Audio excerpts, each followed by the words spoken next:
Hello friends, are you ready to garden together today? I always think it's fun because it feels like on these videos we can just garden together. And really what this is about is all about some things I'm going to be planting in shade areas today. Now, obviously we pick and choose different things to plant at different times. In the spring, usually plants are just more plentiful in the garden centers. It's easy to find the full selection. So a lot of times I end up doing a big push of planting in the spring.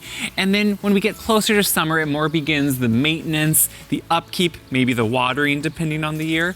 So this is going to be about planting in really two shade areas, which happen to be the only areas that I can plant shade-loving perennials. So it's all about the shade-loving perennials that I'm choosing. I'll also show you a couple others I have in those areas that I'm not planting but already have. Now, I have mostly a shade area back here underneath what I call my Hosta bed, which is in my backyard. And it's all the way kind of between two trees, a maple and a crabapple. And it encompasses a part of that new pathway I put in last year. Now, I've always wanted shade because I think, we live out in an open area, and while we have some big established trees, both where I grew up across the road and here, it's never been a full, large area of shade at either house, the house I grew up in where my mom lives now, or where I live now. And so I think I've just always craved having more shade because you always want to plant the things that you can't plant, right? But this is the things I can do. So we're gonna plant some different varieties of Hosta. I'm gonna plant some algal Japanese forest grass that I love. And both of those can be a little bit tricky depending on the areas you're going in. So I'm gonna talk about how hopefully I'm gonna combat that. And what I'm gonna do about combating underneath these trees, which can be a little bit of an issue. There's dry shade and there's more wet or at least damp shade. I don't have wet shade. I definitely have more of a dry shade. Maples tend to have more shallow roots. So this area also being exposed to the south, getting lots of breezes during the summer can dry it out quickly. So I'll talk about that. If you remember a couple weeks ago, I started in this area and I planted some hellebores or Lenten roses. I did quite a few of those, and those are my first planting in this area. This is going to be my second and eventually last. I probably will add in a few more Hosta as one does, and then we're going to go right by the porch, and that's where I'll plant the forest grass. So this area is kind of my only shade area other than where we're going to go next, which is right up by the house right there. But this area you can see is kind of a conglomeration of different things. I have not put mulch down yet. I brought the bed out larger this year, and I'll put mulch down now after everything is planted. I kind of wanted to wait till I was done, digging in the dirt and actually making more of a mess, and then I'll put things down. So last year, up by the pathway is when I started planting some things in this area. And I planted the Hosta that we're gonna plant today, some more of on the other side. With Hosta, I've gone back and forth. There are some times I've tried to just have all different types of Hosta, and then times I stick to maybe a few different varieties, which is what I'm trying to do today. I'm trying to match some of the ones I have on this side. In the middle, I planted last year some Sum and Substance, about 3 of them all throughout, which get nice and large and have a lighter green color. You can see on this side, I planted some of my favorite Sun King Aurelia. It's a beautiful, see how simple it is, and it has that lime chartreuse green color, and it can adapt well to a drier shade, which is why I did pick it for here. Now that it's been in a year, I'm really excited to see how it does. The Hosta are the one I'm gonna have to watch, but when we're going up here, you can kind of start seeing the Hosta just in 1 year have really grown in a lot. I'm gonna mimic these colors by bringing them out around on more the backyard side here, which you can see I have all of them setting down in this area. Now, this was a new one for me last year, and this is the same one I'm matching there on the other side I just showed you. I really like it because it has, within time, it gets more of a yellow on the edges of the green. It opens up white and then gets a little bit more yellow, which I really like. And I'm going to, behind it, put some guacamole Hosta, which I've had before, and I really like the guacamole. So these are all you can see intermixed with all those hellebores that I planted earlier. And so now I'm going to be going through and just adding to it. So after the hellebores are done blooming, there's going to be lots of texture and color from the foliage and blooms. I happen to like Hosta blooms once they come in. Anytime I'm going to plant Hosta, the few things I do think about is what kind of soil does it like? Now I live in southern Iowa, and I have a nice loamy, kind of rich black topsoil. So that obviously isn't going to be a problem. Hosta do like a slightly acidic environment. So when I fertilize them, I'll use Hollytone. But I have to start thinking about that because hellebores, on the other hand, don't need an acidic environment. They like a more neutral. So overall, I usually keep this area neutral and just will fertilize either with a plant tone year to year if I want to, or like a garden tone from the Espoma series. But what I'm doing here is just adding these to the edges. And with this first one, I did make sure to check always on both sides, the overall mature size. You know, that's something that I feel like when I was starting out throwing plants in here, 14 years ago, I wasn't really paying attention to the sizing of certain hosta, because you want to make sure you do notice that while they usually give you a large size, that usually includes the flower stalk or stem they're going to get, which can go a couple feet above the actual hosta foliage. So when you're seeing the size, don't right away get too scared thinking some of them are too big. Also remember that that full mature size happens in usually an ideal environment. It can be slightly on the drier side back here. So on dry years, I do have to supplement with water. And in that case, since it's overall a little bit drier, they don't quite get to the size they usually say they will. Now, in certain areas, they definitely do. So it depends how happy they are, how perfect that area is for them. But one thing I will say is hosta have vigorous roots. And you can see here, if I bring this up to show you, see how beautiful and vigorous those roots are? That's how I always decide how much to open up those roots when I'm going to plant. When they are very tight like this, it can be hard for them to actually receive water when you water them. So if you can just go through very gently and open it up, see how I'm just opening it up? That's gonna help it actually be able to branch out into the native soil we have, and it's not gonna hurt the plant at all. It always looks like a scary thing when you're doing it, but it actually is gonna be super beneficial. So what I wanna start by doing is digging my hole. Now, the one thing I do say under certain trees, maples included, and this is a maple tree behind the camera, is they can have pretty shallow root systems that can really branch out and be pretty dense depending where we're planting. So if I start noticing I'm getting into an area that is very dense with roots, I try to rethink about planting something there, because you're always going to be fighting the tree roots taking the moisture. They could grow into the space that really starts diminishing that hosta. And really the best example, and my mom would agree, is over at my mom's house. In the backyard, we used to have these gorgeous big hosta under a tree, maple tree again.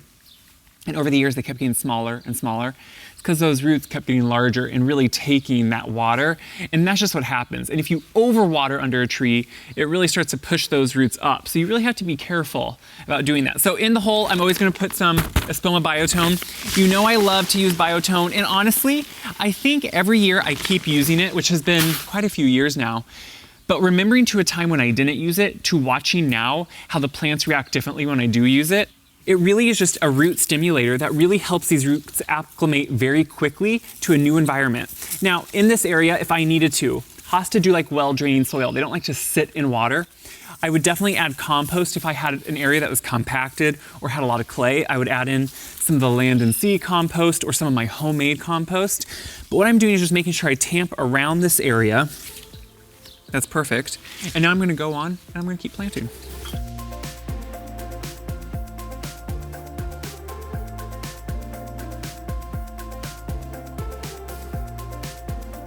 I'm finishing up with a couple Blue Angel hosta here in the middle.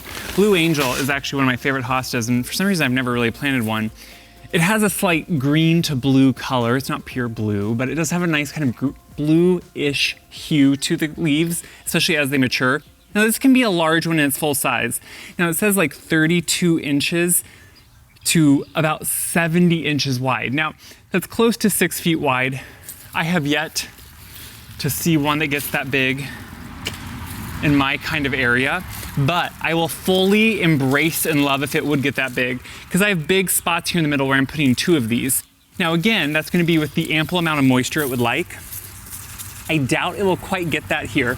But the great thing about hosta is, as they do get large, they love to be split. So they're really the gift that keeps on giving if you have a really good one and a healthy one. You can very easily split it, put more in your area, give some to friends. It's kind of the best of both worlds. Make sure to always tamp it down and then water it well. Now, right now I've been sitting at a time, we're in early May still, and I always try to tell you the time, even if this gets posted a little later. I want you to know what time of year I'm planting things and what it looks like. We're still getting some good rains right now. There's a lot of good moisture in the ground, and we're having a big rain coming. So that's why I'm trying to get all this in the ground, because then the rain will water it. Now, if I don't get at least an inch of rain a week, I'm gonna need to be watering these things a couple times a week to make sure they stay hydrated. If we get at least an inch, I'll more monitor the watering and the moisture level and water them in between as needed. I do want to show you on these established ones that, well, they're not established, but I did put them in last year, so they obviously have more size. If I might actually already go in and see how it has kind of a separate plant. It's not really, but you can already, now, granted, in the first year, you sure don't need to do this, but I can't find more of this variety and I still want a few more on that side. So I don't feel bad about going in and taking a little bit of this off. It's a small start, but that's kind of the beautiful thing about a lot of perennials. You can go in with your spade, get a chunk of it off. I'm making sure to go nice and deep to make sure I get some good root with it. But look how I'm able to pull it out. I'm trying to do this one-handed so you can really see.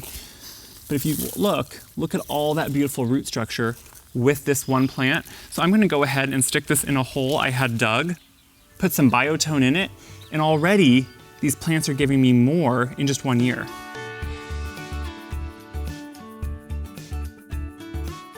I'm gonna mulch this obviously, but now I'm gonna go about 20 foot to the east, and we're gonna talk about the only other shade area I have. So you can see this isn't that large of area, but I think it's gonna look nice with all the Hosta filled in. Now, just like Hosta, they can get down to zone 4, a lot of them down to zone 3. I am planting some nice cold hardy things up in my other shade area, which is right on the west side of my front porch. So there's my front porch, and while it faces the south and gets a lot of hot sun in front, you can see right here where I have these Helen von Stein lamb's ear, or stockies is what they are, it stops because the lamb's ear start not doing really well when it starts to get pretty much full shade right beside it. But what does do well are these wonderful all gold Japanese forest grass. Now these are zones, I believe, 4 through 9. They can get down to -20 to -30 degrees Fahrenheit. They also slightly naturalize by their rhizomes, so they'll kind of slowly start making a larger mound and naturalizing. Now, I planted some on the north side at my mom's house and it stays slightly moist, and these do so well. I have to watch the moisture level here, and I definitely will have to supplement them with water when we get dry in the summer if we do.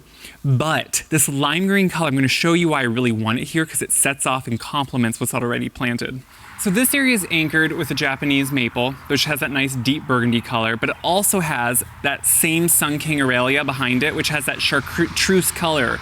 So these are gonna really complement that Sun King Aurelia by being the same color in front, and I want them to naturalize here in front. I have a few planted in the back there that are just beginning to come back, but then these I want to sweep all around this curve when I extended this bed this year. Now in front, this bed is a full sun bed. It has lots of that big ears or Helen von Stein stockies. It has right now foxtail lilies that are just beginning to bloom along with the Mount Everest allium bulbs. So it's kind of a play on different whites and textures, which, hey, if we look really close, there is a bee. Look at that big, big bumblebee, just like having the time of its life right there. That's why we plant flowers, not only for ourselves, but just for nature to enjoy. So all along here is a big sun-loving bed. But when we come around the corner, this gets full sun all day. Just a few feet away, this gets full shade all day. So really I've learned by trying different things here, I have to really make sure I pick shade-loving plants. So that's why I have boxwood. They can take the shade. They can also take slightly drier conditions once they're established. The Japanese maple, it likes it on the moist side, along now with these Japanese forest grass, the all gold that I'm gonna plant. These get about 18 inches tall and wide, but I have seen them get much bigger when they're in a happy area. I'm gonna say the ones I've planted before have gotten, I'm gonna say much more closer to maybe 24 feet, but also remember they're a grass. So they sway in the wind, they slightly lay over on their tips, on the tips of the leaves as they get taller. But what is nice about them is they're growing for foliage, as you can tell, because it's such a pretty foliage. See, Kip here even loves it. But that means even during the winter when they dry off, just like ornamental grasses, they have a nice texture over winter that just kind of sways in the wind. And that's what I really like about them. They really do have a year-round interest. You cut them back in the spring. Once I start seeing just a little bit of green showing at the base of the plant, I cut them back and then they flesh out all that new growth. Now, on ones I've had become more established, I am able to take starts of them later on and transplant them around. It just kind of depends how happy they are. But these I've spaced about 18 inches each apart because I want them to flow into each other as they continue to grow. That's really what I'm hoping for here. Now this area is a very easy area to plant in. I don't quite get tree roots up here, which is really nice. It's nice and loamy. It has really good soil. Over the years, I have top dressed it with compost every so often when I feel like I need to, but honestly, it's such a rich soil that I hardly have to do anything. Now, again, you're gonna notice this does not have mulch right here. I extended this bed a couple feet this year, more for mowing the way I wanted to mow. It was just easier to have it extended and it had a little bit more of an organic shape that way. But now, once I get everything planted, I'll top dress it with just hardwood mulch. So I'm taking these out, and these are a little bit different than those Hostas. So with the Hosta, you were seeing those roots were really encircling. These I want to show you, they're not near as tight with roots. So I really don't have to break these up much. I'm just slightly going around, exposing maybe the bottom tips of the plants, but I'm not going in hard because they don't have roots that are encircling themselves. So that's, to me, the difference. When roots are really tight and encircling, I break them up more. When they're very light capillary roots like this, I just slightly give them a little bit of a pick and they're good to go. We have biotone down in the hole. I'm just putting the soil back around to tamp it. And it's already nice and moist here, which I really like. And I made sure when any plant, whenever I water it, or when I plant it, I make sure to water it very well before I'm planting it in the container even. I want to have a nice saturated soil before I put it in the ground because it receives water better if it's been well watered before going into the soil.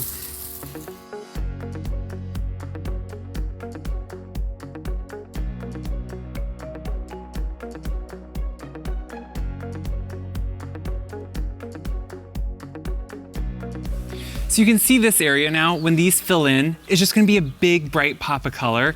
And sometimes in shade, that's exactly what you want. Shade already does have kind of a depth to it just from shade being shade. So being able to add a depth of color like this and a little pop of something bright, that's exactly what I've been craving right there. So I'm gonna come back to the shade bed and we're gonna plant a couple containers. I wasn't sure if I was gonna have time for this, but under this bed, you know, what's the one issue with a lot of people have with shade? You don't get the color, you don't get maybe the excitement that you do in some other perennial areas when you can have so many more options of what to plant. So in this bed I do have 2 containers, which is really one of the best ways to add color and variety and interest to any shade area. If nothing else, and you don't want to plant plants in the ground, put some containers in a shade area, put in patience, put something that is bright and easy to take care of. I'm gonna go through 2 pots that I'm putting together that are gonna match, but they both get a little bit more sun being on the edges of this garden. So the plants do really well in both shade and part sun. So right as you enter the pathway, you walk past the first container and then just down is the second container. They're simple concrete containers, they stay out year round. But inside of them, you're gonna now see kind of everything I'm gonna put. In the center, I'm gonna put a plumosa, which is just an asparagus fern. It can do well in some part shade. I'm gonna put a griffin begonia, one of my favorites. This one is mostly grown for, you can see the leaves, but look at the color of the leaves. In the shade, they really just kind of blow up, but they also kind of glow in the moonlight, which I really like. And then on each side of it, I'm gonna put some dragon wing begonias, just the red variety. The red is gonna strike really well against that griffin stem. Also, these do well in part sun to full sun, so they're really an easy care and they get so nice and big during the summer, even though I'm starting with small plants. So there's gonna be 2 of those red begonias. Then there's gonna be just an angel vine. This one's like a wire vine, it's the Nana variety, so it's a little bit smaller. This is just to add some nice foliage that's gonna drape over. These do really well for me in shade, and I've really always enjoyed having them here no matter what I plant. And then this is gonna be kind of my bright spot for trailing down the edges. What I really like about this, I started planting this I think last year.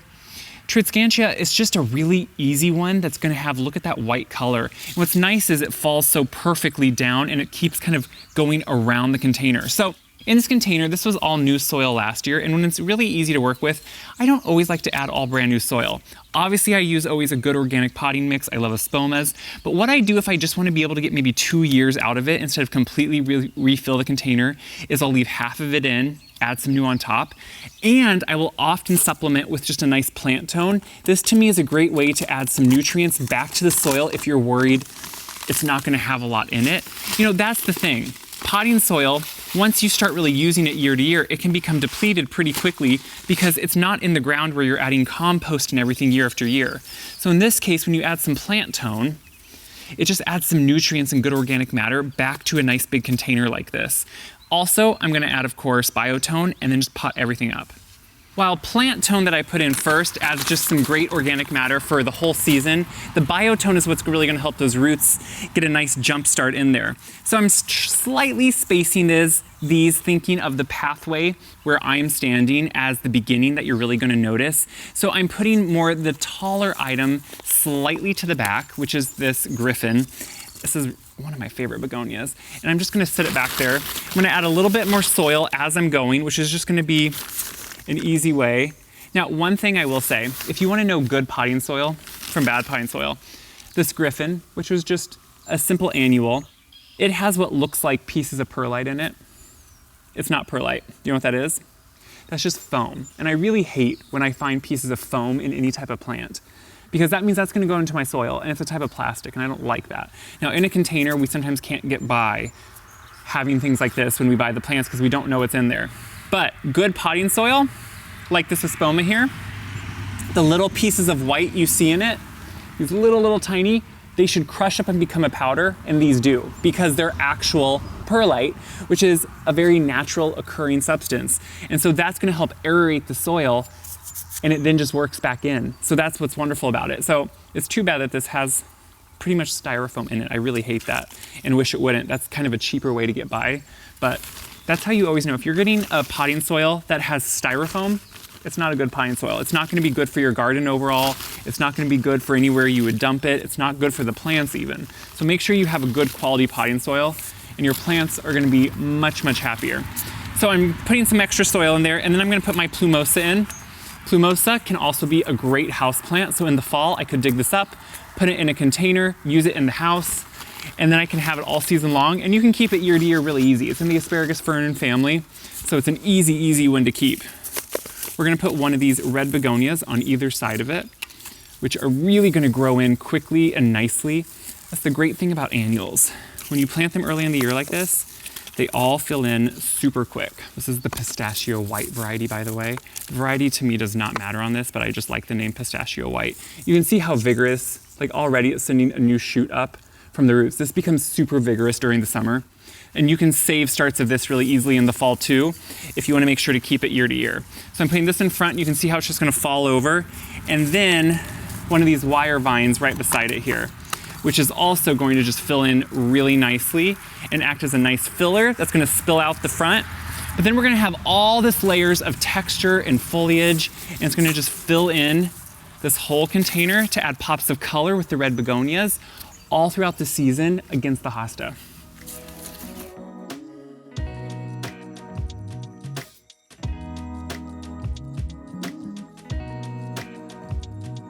So the big thing now will just be watering them as needed, which, you know, containers in general, as I'm sure we all know, they can completely change how they dry out week to week during the summer. So this is shaded, that helps a little bit, but it can also in the afternoon get a lot of sun kind of in the end, which is why I chose these plants. Both the begonias, the plumosa, the wire vine, all of that can take a good amount of sun. Some of it almost full, but at least part, if not. So that's why I really picked these, but we'll have to watch the watering. But you know what? All those other hosta I planted right behind here are gonna also need to be watched for watering just because they're a new plant. So until they're established, I'll be watering them, like I said, at least 1 to 2 times a week if we're not getting rain. If we're getting an inch of rain a week, I'll just check them and see as needed how they're drying out. But really everything now is kind of just set it, watch it, water it as needed, and enjoy it. That's the beautiful part of summer, right? So obviously I have more containers to plant. I have more gardening to do, but I'm glad you could come with me for a little bit so we could garden together and see what plants I'm putting in, and I can't wait to hear what plants you're putting in. So as always, let me know in the comments what plants you love. Share these videos around so other people can watch them too, and until then, enjoy the garden. If you don't do it now, when are you gonna do it?